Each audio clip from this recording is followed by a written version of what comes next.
বাইরে লঙ্গি পয়রা বিদাস আইছি তাতে হয়েছে কি কিছু লোকে বলে আমায় বাংলায় আদেশি।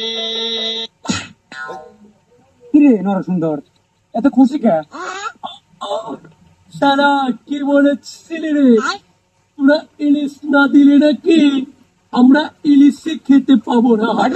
দেখ সালা কত বড় ইলিশ ম্যানেজ করে তোকে দেখাতে নিয়ে আসলাম, ওদের সাথে পান্তা দিয়ে খাবো রে সালা।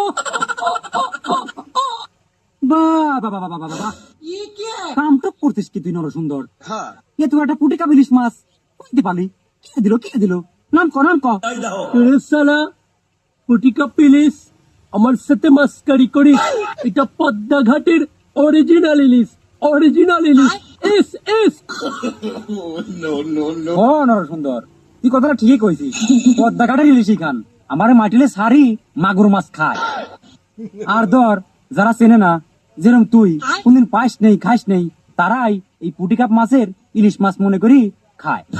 এক কাম করে গা, তোরা তো পাবি কয়দিন এটি বৌদির সাথে নিয়ে যা মুড়ি ঘন্ট করি মুড়ি খাগা জানতিন শালা।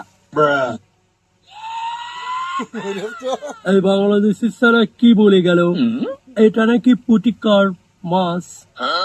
আসলে অনেকদিন হলো ওই ইলিশটা খাই না, ইলিশটা পাই না, ওটার চেহারাই ভুলে গিয়েছি।